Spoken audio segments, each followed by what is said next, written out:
Welcome to another episode of Cinema Years. Today I'm gonna cover the year 1957. I've seen 19 films from 1957, and I think it was a really great year for cinema. So as always, I'm gonna go through all these films that I have seen from the year. Then I'm gonna show you some films that I want to see from 1957 that I haven't seen yet. And then I'm gonna pick a favorite from the year, an underrated slash unknown one from the year, and then an overrated one. Yeah. Well, let's go through these films quickly. So first we have one of the best films of the year, Tokyo Twilight by Yasujiro Ozu, often known to be his bleakest film, or at least one of his bleakest films. Of course, often when we look at Ozu films, they are never like fully happy or fully bleak. They usually fall somewhere in the middle.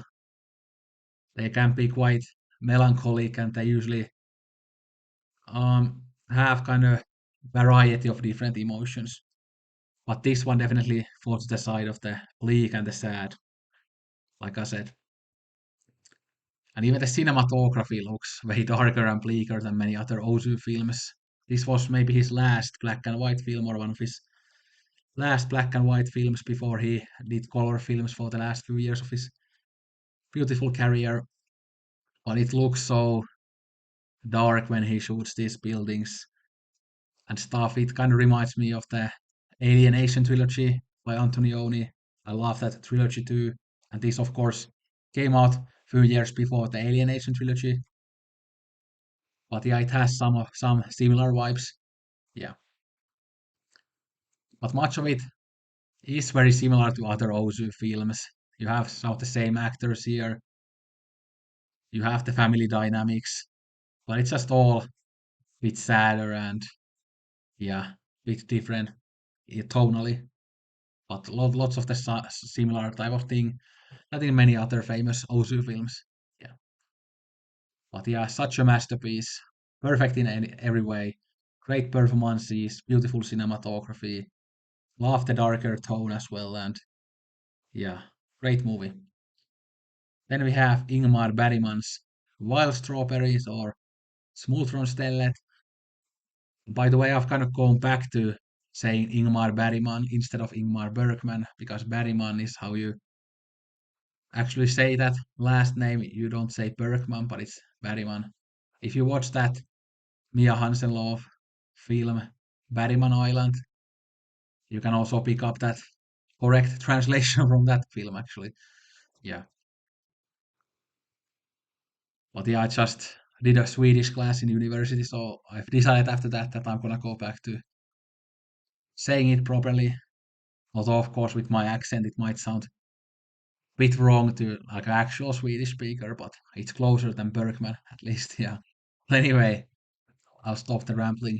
Yeah, but this is one of his most famous films, not one of his most dense or complex films, although it's still very layered and rich work with great central performance, with some really beautiful cinematography, great dream sequences.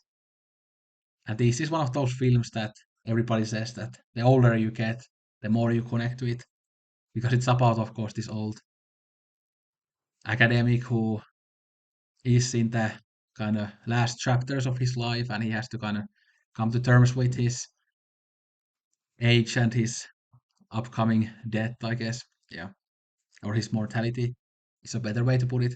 So yeah, and I rewatched this last year, and there had been quite a few years since I had watched it for the first time. This was my second viewing, and on my first watch when I was maybe 20 or 21 years old, I liked the film, but it didn't blow me away the same way as Autumn Sonata and Persona did, for example. But now that I've rewatched it, and now that I've watched way more films, now that I am 26 years old, I liked it way more. Yeah, but I still think that Bergman did a couple of films that are even better than this, but this is definitely top tier Bergman and among the greatest films of all time, I would say. Yeah. Then we have Guru Dutt's Pyasa. This is actually my favorite film from the country of India. It's just incredibly beautiful and poetic. And it's about a poet who cannot get his works published. Then he kind of comes up with this plan to get his works published and to become famous. But it doesn't really work out as well as he thought. So that's basically the plot. But it's all about the kind of anguish that artists can go through, and it's just incredibly beautiful. It makes you teary-eyed, and but yeah, this is what art is all about. It's about beauty, it's about melancholy and sadness, and it's about love. And yeah, one of the best films about like being an artist as well. And at least when I watched this, it was I think a bit over a year ago. There was like a very good quality copy of this on YouTube. And usually when it comes to classics from India, many of them are on YouTube, often in good quality.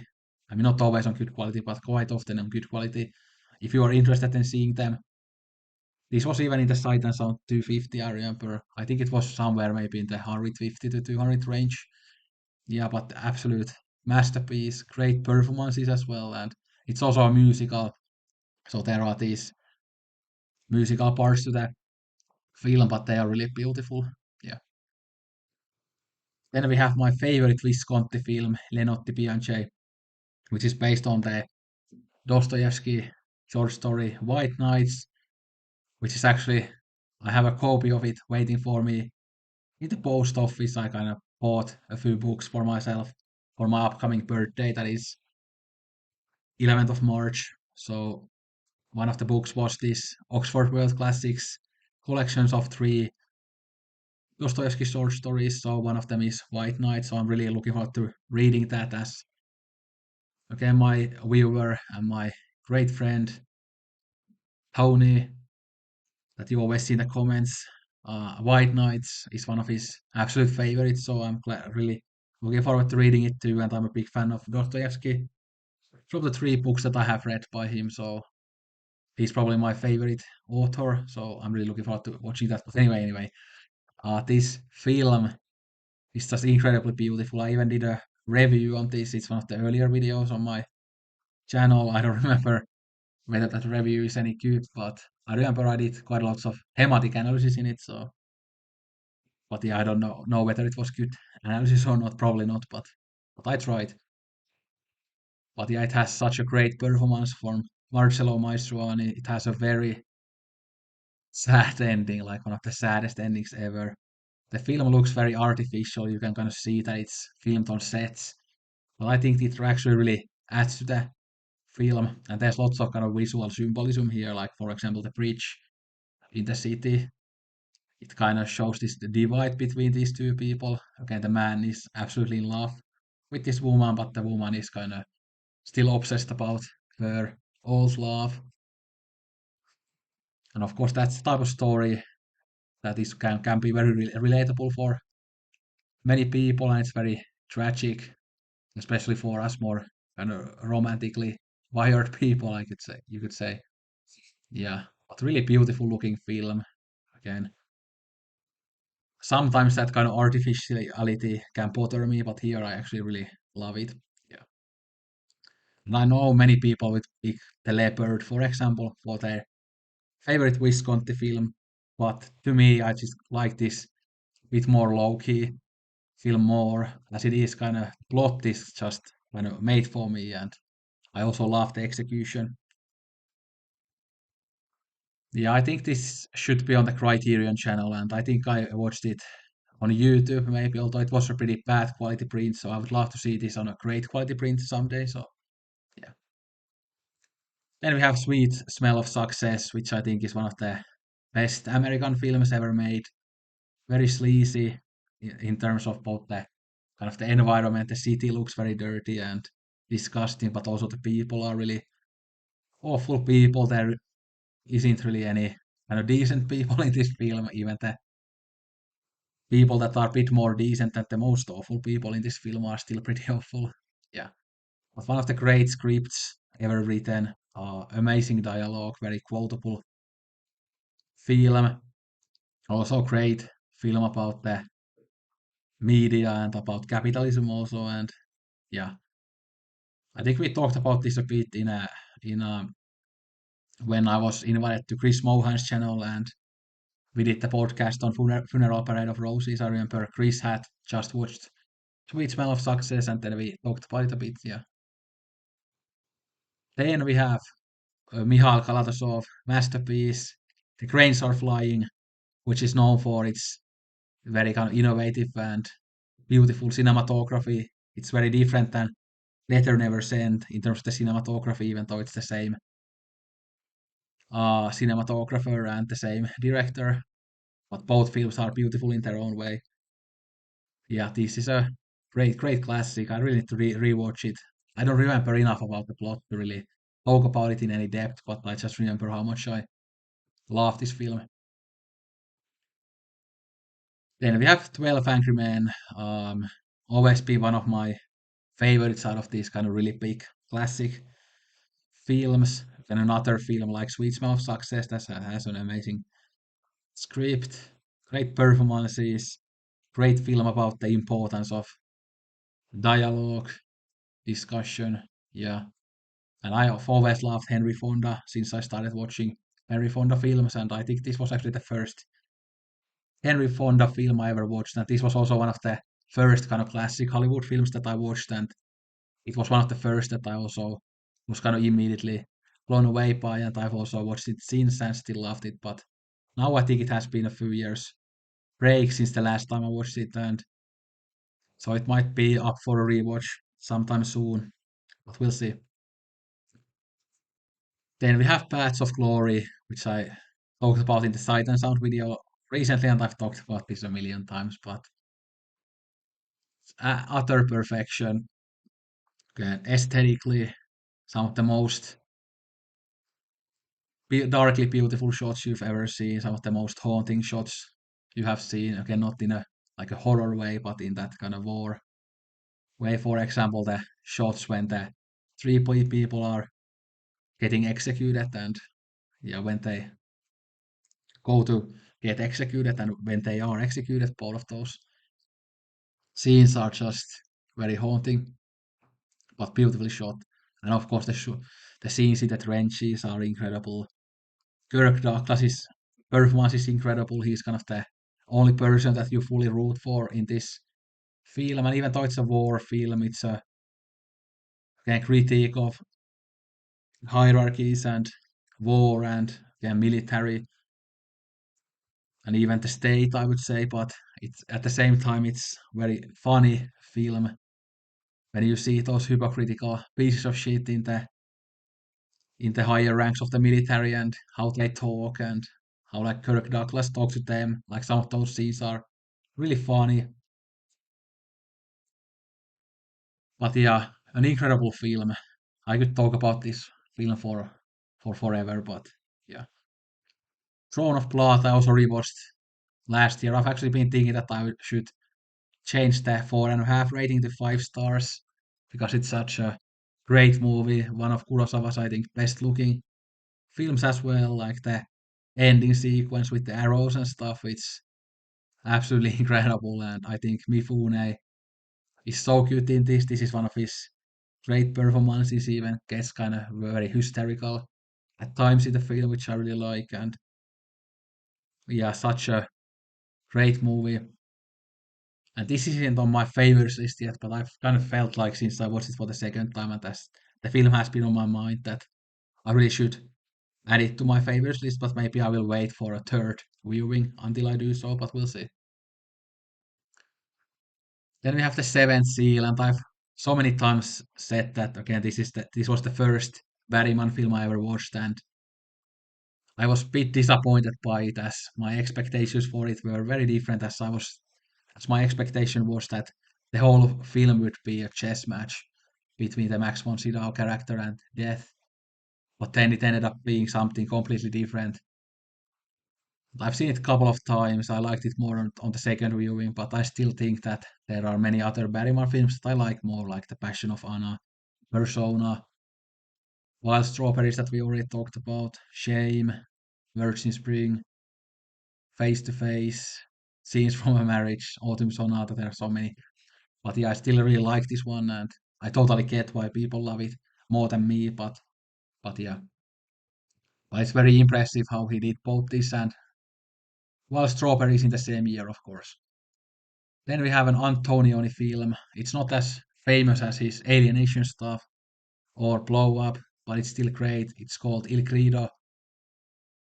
And it's of course quite different from his 60s stuff. This is kind of less artsy feeling and more kind of more realist type of stuff. Yeah, but yeah, it's really good, really good. Knights of Cabiria was the first Fellini film I ever watched, and I think one of the two first Italian films I ever watched. But I still haven't rewatched it, even though I've been meaning to do so for quite a long time. But I've actually been thinking in the last week or so that I might have this on my podcast with Altes. Again, the podcast is called As Chess Recommends, and we just started it. So I'm thinking that maybe I will recommend this to Altes in one of the episodes, and we could talk about this. Although I don't know whether Altes has access to this film, whether he has the Fellini set or not, for example. And I think there's the UK Blu-ray for it as well, and it might be on the Criterion channel.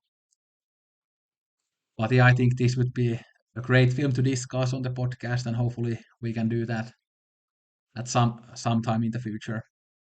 Yeah, we'll see. But great performance by Giulietta Masina. This is a great example, of course, of the kind of circus aesthetic of Fellini. It's quite big in moments, even though it's about a very simple story, but it has that circus vibe to it, and yeah, it's hopeful and very dark at the same time, so it balances those different tones very well, I would say. Beautiful looking movie as well. And I think this was a great introduction to Fellini for me, and I've now seen all of Fellini's films, and he's one of my favorite directors. So yeah. Then we have Yasucho Masumura film The Blue Sky Maiden, which was the first film I saw from him. I watched three Masumura films last year. So this one, then Giants and Toys, and then Red Angel, and Red Angel ended up being my favorite one. And Red Angel I also talked about in the podcast I did with Chris Mohan in November. So that was fun film to talk about. I mean, not maybe fun, but as it is very dark, but interesting film to talk about. But this film is actually quite fun. It's very comedic. So it's about this young woman who has this kind of complicated family history, but then we kind of get to see her trying to make that family history less complicated, I guess, and then kind of trying to create a relationship with her father by moving to the city where her father lives, and then she meets some of the family of the father, and yeah, but it's a lot. There's lots of commentary on like women's place in Japanese society, and I think Masumura had just kind of visited either Europe or America before this, and he had seen that kind of woman standing in Western societies, and which in the 50s, of course, wasn't the same as it is now, but he kind of saw that how women are shackled by men in many different ways. So there's lots of commentary on what it means to be a woman. Yeah. So it's very interesting in that way, but it's also very kind of romantic and fun. And yeah, I love this film. It's very Douglas Sirk-like as well, both thematically and also even visually and in terms of the vibe and the tone. Then we have the incredible Shrinking Man, which is a really fun, fun movie. This was something I actually expected to not to like that much. It didn't sound like my cup of tea necessarily, but I ended up enjoying it a lot. Like the scene with the cat is, for example, really really fun. Yeah. Then we have one of the big David Lean films, The Bridge on the River Kwai. I haven't seen this in ages. I watched it kind of in the very early days of when I was kind of becoming a cinephile. So I remember that much about it, but I remember I liked it quite a bit. And I remember I liked this more than Lawrence of Arabia. This was just, I think, more entertaining and the pacing was better than in Lawrence of Arabia. Yeah, but I need to watch both of those films again. So then we have Witness for the Prosecution, and this one I also watched around the same time I watched River Kwai, and so it's not on a fresh memory. But that was time when I was becoming like a really big Billy Wilder fan. I'm still a Billy Wilder fan, but not as big of a fan as I used to be, as my taste has changed. But this wasn't, at least then, one of my favorite Billy Wilder films. But I don't know how I would feel about it now, but I remember it being quite good. Yeah. Then we have a kind of a, you could say, a bit more unknown Nicholas Ray film, at least unknown compared to his most biggest films like In the Lonely Place or Johnny Guitar or They Live by Night. But yeah, this is a war film, and yeah, it's pretty good. Wasn't that memorable to me. I don't remember that much about it. Yeah. Then this is the Kurosawa version of The Lower Depths. Of course, Renoir did his own version too, but this Kurosawa version is not one of his best films, but it's worth watching. Then we have a Chaplin film, A King in New York. Again, not one of his best films, but still fun and worth watching. So those were the films. So now let's choose my favorite.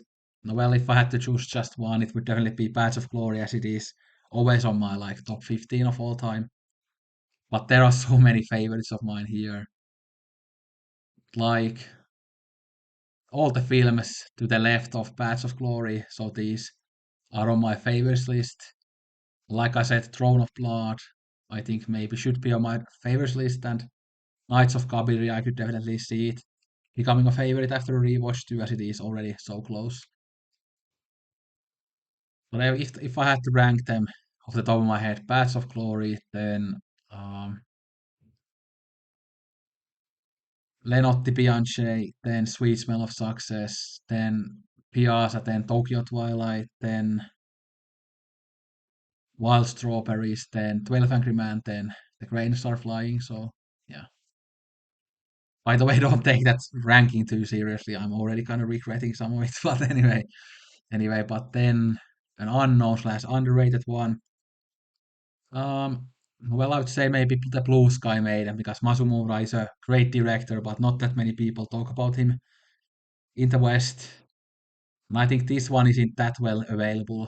Like some of his films have been, for example, released on Blu-ray by Arrow and stuff, but this isn't one of them. But yeah, so this one would be one. Then overrated. Um, well, it kind of hurts to say as an Ingmar Bergman fan, but The Seventh Seal. Although again, what is our definition of overrated? Because I don't really mind people loving this, and I don't think it's a bad film. It's like given it 4.5, I think it's a great film. But I guess I just think that there are quite a few Bergman films that I like more than this, and but many people say that this is his best film. So inside his filmography, I think it's overrated, but not overrated in general. Then I think David Lean's like the really big films. Maybe they are slightly overrated, although it's just not my taste. This kind of big budget, kind of troglodyte adventure film isn't kind of my aesthetic these days. But I still like this film. So although again I don't have a much of a current opinion on it, as I haven't seen it in such a long time. But then let's look at some of the films that I haven't seen from this year. So we have Funny Face, for example, which I've heard is really fun. Plan 9 from Outer Space, which is kind of famously a very horrible film. Face in the Crowd, I've been meaning to watch for ages, and I actually promised to one of my YouTube buddies on Nerdlist to watch this, but I still haven't um,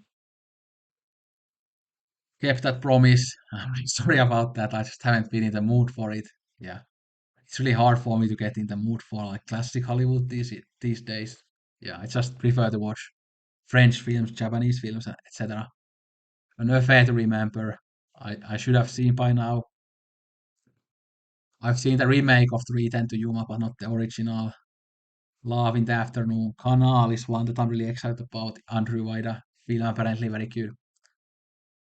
Then there are these westerns like 40 Guns and The Tall T. Yeah, lots of films that I probably should have seen by now. And then there's this Kawashima film, The Sun Tribe Myth from the Bakumatsu era, which I'm really looking forward to watching. This is out of print on Eureka Masters of Cinema, but I know this is in the Rare Film website in good quality. So I'm gonna watch it soon. I've already been meaning to watch it in the last couple of months, but yeah. Kobayashi's Black River, I've been meaning to watch some of his lesser known films, and apparently this is quite good. Yeah, but lots of films. Yeah. But anyway, or Tarnished Angels is also one that I've been looking forward to watching. But anyway, let me know what are your favorite films from this year. What are your choices for overrated and underrated films from this year? Let me know what films I should watch from this year. Thanks for watching. Don't drink Coke at all. Sayonara and arigato gozaimashita.